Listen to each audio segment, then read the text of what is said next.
Hello, hello. Welcome back to Unfriendly Banter.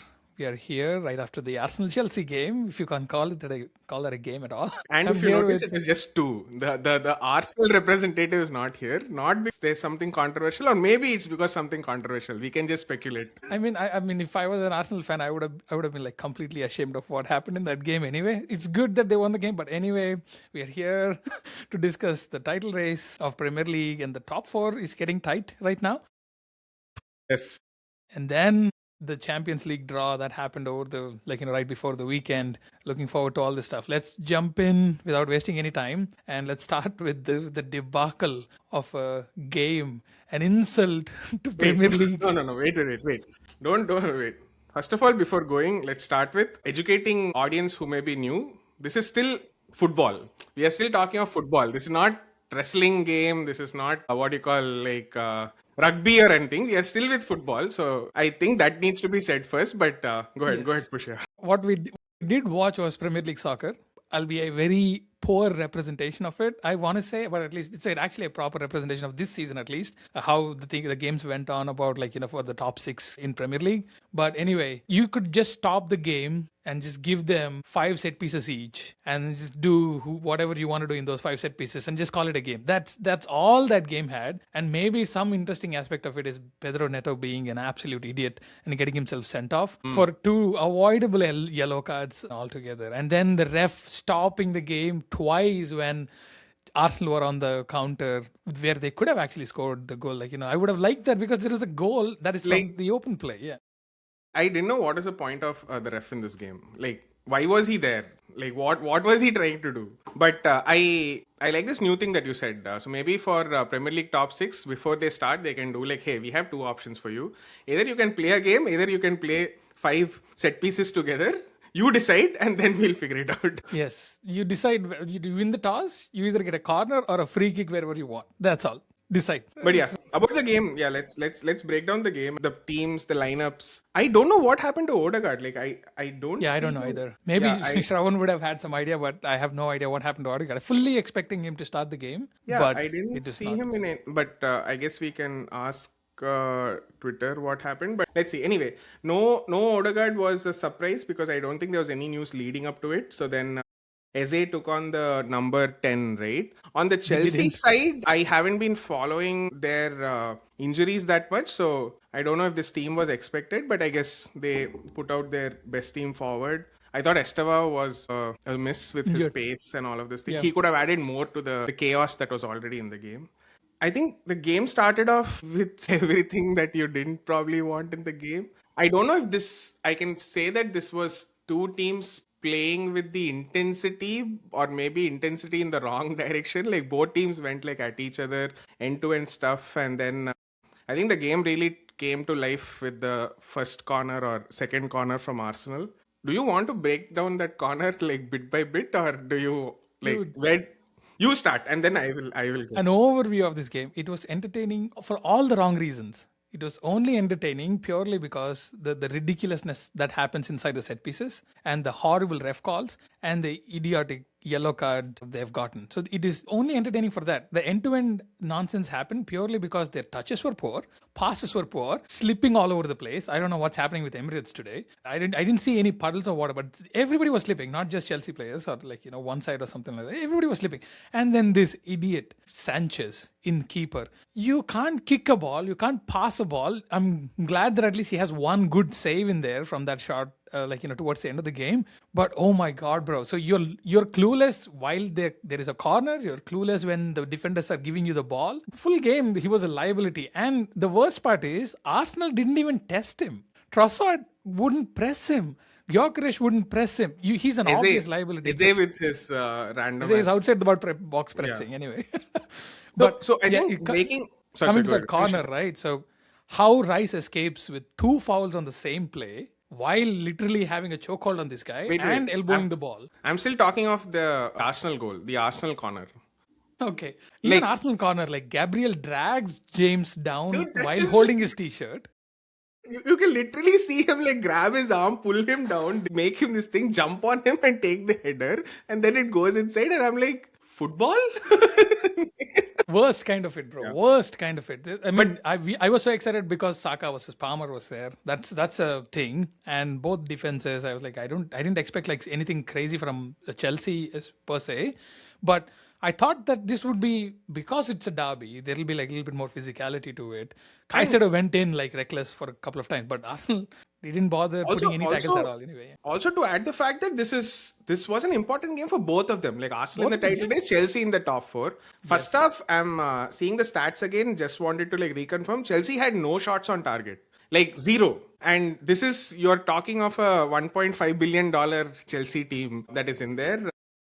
$1.5 billion with $400 million loss. Whatever, yeah. But anyway, that was the first goal. I thought in footballing sense that wasn't football for that goal, but I guess that is how the new corner is. And then let's come to the Chelsea's goal itself, right? Which you just broke down on Declan Rice. I think that's all over my X feed right now. There was no set piece where I guess Arsenal players were not hugging. Both sides of it. When Arsenal was attacking, Arsenal was defending. There are signs where Rice is not even looking at the ball. He is facing this side, player. hugging this guy. Yes. What kind of shithousery is going on in the training ground that you're training like this? This is what my issue is right now. So Arsenal are so, I think either it's Arteta issue or something else, where they are trying to optimize every small aspect of it to gain advantage in any manner or form. Like taking a fucking minute for a throw in, getting a towel here and there. Like Rice takes forever for every throw in, wasting time at the 39th minute after you're 1-0 up. What's going on in this game? And you're trying to optimize all this stuff, and the game is gone. Game from your team is absolutely gone. Saka doesn't do a dribble anymore. Odegaard is not there today, but Eze doesn't even create a pass. There is nobody doing anything to create a chance. Only thing in their mind is, let's take it to the wing, get a corner, we will wrestle the hell out of the people inside the box and we'll get a goal. That's what that is. There was no creativity to it. And the silver lining of all this is Martinelli. Imagine that. Martinelli comes on, he actually tries to take on people, however like successful he was. He does some shit in the game. Gyökeres, we kept wondering, why wouldn't you pass it to the guy? He keeps making runs. They just wouldn't pass it to him. I think there was like a specific instance. I think like Hincapié gets the ball. Gyökeres makes like the perfect run that a striker should make in that pass. Into a cow's field. He doesn't pass it. I'm like, dude, what has Gyökeres done to you guys in the dressing room, man, that you guys don't want? But anyway, I want to take maybe a small pause here and just zoom out a bit. This is not like two rival fans or like two non-Arsenal fans bashing on Arsenal. It may come across that way, but I guess in terms of this game, right, like did Arsenal, if I may ask you, right, do you think Arsenal was forced to play this game because Chelsea played a similar game, or was it the other way around? Because Arsenal played this game, Chelsea played. No, both of them had no clue how to create chances. That's all there is. They were too scared to do anything, at least from Arsenal perspective. I can't blame Chelsea because they are a weaker team. They are struggling in a sense that they had like 2 back-to-back draws. They're trying to stay afloat so that they can be in the top 4. That's their level at this point. Yeah, fair. While Arsenal, they had like a few draws, but they're fresh out of like giving Spurs the beating of their season, and then coming into this game thinking that, okay, we should put a firm grip on the title race so that we don't drop another set of points. Even like you can see that very clearly, that same line they keep on saying, if you can't win, don't lose. If you can't win, don't lose. This is the nonsensical line. They keep throwing it out there where 2-1 up last few minutes in the game, like maybe like 10 to 15 minutes or something like that. Chelsea was the one who was attacking. You literally parked the bus with one man extra and with one of the most horrible keepers on the other end. You did nothing. Yeah. Instead of, you could literally take pass around, absorb the pressure, and then 2-1 is what we are going to close this game on. That's how we are going to play from now on. Yeah. So I just don't get it. I don't think Arsenal literally has any motivation to play the game for the game. It is just that somehow I need to get the win. Yeah, that's all. Why? Somehow we need to get the 3 points. We need to get the title no matter what. But I guess if I may put myself in an Arsenal camp for some moment, maybe we should give a perspective of what is wrong in that. No, there's nothing wrong with that. So that's what we were talking about, right? You Yeah, you can win in any way, but it's as a neutral or like a person who's watching the game for like for the love of the game, it's not a good watch. That's by default. And Arsenal has no obligation to please every football fan in the world. Exactly, yeah. That's what I was trying to get to, right? Yeah, yeah. It's not Arsenal's job to maintain beautiful football. 100%. Their job is to win the league. Yeah. Be that as it may. So, but what happens? This is a kind of the muscle which you are never flexing or never training. Where even when you have the opportunity with a person down and in your own home, and you have like the most idiotic central midfielders, defending midfielders, and the fullbacks on the pitch, who would put on any random tackle, who has no sense in how to defend. Everybody. So you wouldn't attack. So going into the game, I actually genuinely feel like Arsenal should draw points before they go to the City game, because that's the only way we are going to see a game where Arsenal will play to win. There is no other way. If Go ahead. Finish your thought. Yeah. If they remain like this, like 2 points ahead, they will for sure, going into the Etihad, they will still play the same horrible game which we have seen right now, where they would not do anything, look for a corner, wrestle the hell out of it, and rely on the referees to not call every random thing. Then they'll get away with it. And then, okay, fine, yeah, you will win the title. But sure, man, if this is what you needed to do to get out of it, sure, just do it. But do not expect any praise from anybody. Yes. I hopefully, because the people who are on the pitch, like Rice is absolutely delightful footballer. Saka, what he can be doing is like, what he showed even in the last couple of seasons is ridiculously good. But you are neutering your own players with this over optimization of every single small element of it, where you got to throw in, let's make this count. Waste 1 full minute in just putting the throw in and just bombard the box. Somehow we need to get the win. And then, we're winning. Okay, let's optimize what we can do. Central defending midfielder, go back, defend 100%.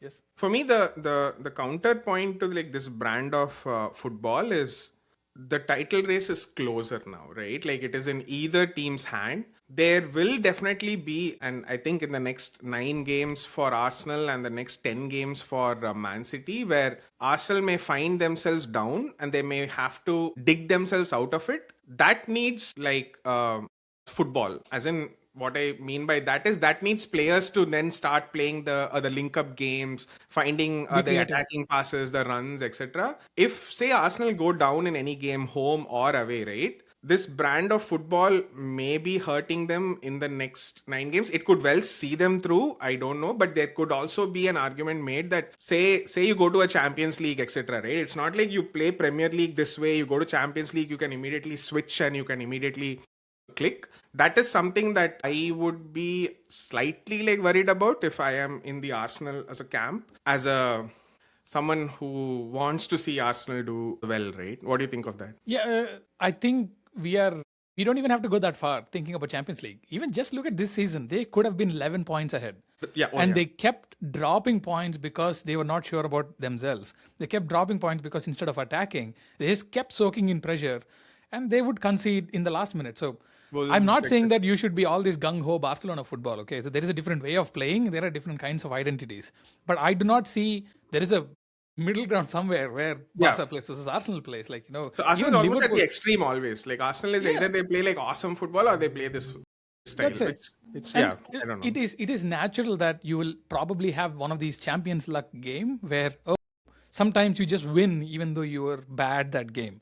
But more often than not, those games are like, okay, you try your best. Something doesn't click. Your striker is off mark today. Wingers are not working. Shots are not going in. Exactly. Yes, things like this. And something happens and a deflection goal or like some crazy long range effort by some midfielder. And you will feel like, oh, this is empowering because we did our best. But it was not going to be, and it was a tough game, and we made it through. So I'm proud of this. Or you are playing some crazy out of form, Manchester City, and you got the goal, you got the game done. But that's the situation where you'd feel that I deserved that because if you want to be champion, you need to win those tough games. But this was not those things. All the games they lost points or did this is just weird like this. Yes. Yeah. I mean, because I'm wearing the Liverpool badge and I'm the Premier League representative between the both of us, very well I could come across as a hater. I may brand myself as a rival fan, let me say, but fair dude. Like today's game wasn't what I would have wanted, be it a neutral or if I was an Arsenal fan, because I think this game is worrying more so, as you shared, right? This has been a pattern in the last 5 to 6 games, and it has impacted them. They could have been 9 points clear, whatever it is. They have dropped points against bottom of the league, the Wolves, etc. This game also, it felt like anything could have happened, right? Chelsea could have drawn. They were drawing at some place. It wasn't like Arsenal was cruising through. So it feels like there is tension, and this is the tension that Man City needs, if I may Yeah. say so. Like, They're this looking is for it. exactly what Pep Guardiola needs. If I may go to the extent, I feel his swagger is back. In the last press conference, he was like, "I am not here to give like Arteta Advice. his whatever, etc." Right? And I feel like because there's a history with like Pep, right? He's been the most successful manager, etc. He just needs to smell this like fickleness, etc., for him to use that to then as motivate in what his camp is not something like some sixth place team. His camp is all stars as well, right? So that's probably what he needs to like galvanize his team. Hey, Arsenal have 9, we have a 10, we win all 10, we win. So now it's in our hands, boys. Yeah. Yeah, I mean, Pep needs not. He doesn't need an invitation to actually become again relevant in the title race, right? So, especially with a game at his home, like which could potentially put them like 1 point ahead, not even level, it's like 1 point ahead. So this is what he wants at this point, and that's basically what the issue with all the Arsenal fans right now. So they are sure, but we're happy they're winning the games. But every time there was a drop in the points, oh, this is it, because they're not confident that they can go make some things happen game after game. Because of this, they never flex that muscle of, I do not care. I'm going to put the game to the bed. Whoever is the opposition, I'm going to play my football. But you win some, you lose some. In a league, it'll be better. But yeah, Arsenal approach is like slightly negative, and it's going to affect them. And then like the history is not in their favor for sure, right? Like last 3 seasons, this has been a pattern, etc. So if you're in the camp of either Arsenal, the football team, or either Arsenal, the fan as club, etc., that I'm sure that has to be in their head, right? Like at some point or the other, because it's the same group of players. It's not someone that they have brought in like outstanding, etc., and all of that. But I think like with this, should we switch a bit to Man City? Yeah. Yeah. City, I mean, do you know why that handball was not called in the City game? Bro, I will tell you one thing. What is the After handball? after 2 decades of playing the game, watching the game, and now being on the having our own podcast of the game, I don't know what a handball is anymore. I have no clue. I am asking Gemini, I'm asking Grok, I'm asking ChatGPT. Nothing is even helping me understand what is a handball. So I am the last person you should ask. Like, Yeah. how is that? Why was that not a handball? I mean, the only Do they give explanations anymore? Like, did they give any no, so explanation? they're not obligated to do that anymore apparently. So they'll just make, because if there is a VAR call, I have to. VAR has to release the audio, but the ref doesn't have to. So anyway, so What the but fuck? the only justification what I've seen from City fans was that the guy behind Nunes was, he put Calvert-Lewin basically. He pushed him slightly where he was falling, and in that falling action, he raised his hands up. So I'm saying that's reaching quite a bit. So it, in my opinion, that should have been handball, just like Okay. today's Rice should have been handball. I don't know why these non-calls are like keep piling up sometimes, and like some most ridiculous things would be given as handballs. Yeah, I'm just like rewatching it again. Yeah. Oh yeah. So then here you have like this is as a video where then an Arsenal fan is talking about why is this not a handball, and then today you have like a Man City fans video saying why is this not a handball. So I guess this and this cancels out. Now let's go again in like fresh off the press. Oh my god! Yeah, I mean, But yeah, I thought this level of in the incompetence is too game, much, yes, yeah. yeah, in the game it was a like the scoreline. I don't think justifies what the game was. I don't think Man City were Leeds were so excellent. troubled was outside of this incident, right? Like I'm Yeah. seeing the stats, like 67% position, shots, everything, almost dominating every single stat out there. And I feel this is like Leeds was, I don't know if you'll say like an outside chance, or they had a proper chance of creating some sort of an upset because they have been on a decent run as well. Man City went in and got the job done, I thought. Not just that, like Leeds is a difficult place for City. This is like in a long time they won it again, by the way. So Oh yeah, It's not historically. It's not been a pleasant place for them but to yeah, go. yeah. Head to head Yeah, was more closer. But yeah. then as I was saying it, I'm just asking the same thing again. I don't think it's wrong for an Arsenal fan to now ask us. You said Man City went got the job done. Why didn't you say the same thing about Arsenal? We went got the I will job only say done. one thing. I will only say one thing. Watch the game, please. For fuck's sake, watch the game and not the stats, not the XGs. Yeah, Even when City was struggling, they were trying to create something. They had multiple opportunities to do something, but yep. Leeds, for me, Leeds were kind of like even the goal City got was like against the run of the play. Leeds were trying to create something. There was a game. There Yeah, was genuinely a game going back and game forth. going on. Yeah. Semenyo trying to do something. Cherky was excellent. By the way, Cherky, to just share, I'm just trying to make up for the absent Arsenal fan in this pod. I truly believe in your views as well. Just want to put it out there for the audience. sure, that makes sense. Okay, but at the same time, like you can chalk up to saying that Man City also just won like 1-0 and like Yeah, barely yeah, scraped out a win. But yeah. those are the games what I just meant. Like sometimes things don't work out for you because they were trying. Man City were genuinely trying. There was no Haaland. They missed their top striker, Yeah, yeah. and they were trying to play for the first time with two up front. Whatever With happened to Marmoush and him? I'm Semenyo. I'm hearing he got injured through some Some sidemen. sidemen. Dude, is that serious? Like, I don't think so. I think he was injured in training. I think. bro, if he got injured Yeah. through sidemen, right? I think Pep is England going should to ban ban him from- sidemen. But anyway, okay. Yeah, so No, finish your thought. Like, ridiculous. yeah, they had no Yes. Haaland. Yeah, They Shirky were, was they were pretty- trying something new, but even then, Semenyo had an excellent game. Cherky had a brilliant game. Yeah. Bernardo Silva was fucking everywhere. So I have a lot of good performances out of that game. In this, what I've seen from Arsenal, it's nothing Yeah. to write home about. Yeah, something Raya to maybe carry he had, like, a couple of forward good saves. from that game for Man City and not much for Arsenal. I guess that's probably the way to put it. And Okay. you would feel that wind is in your sails.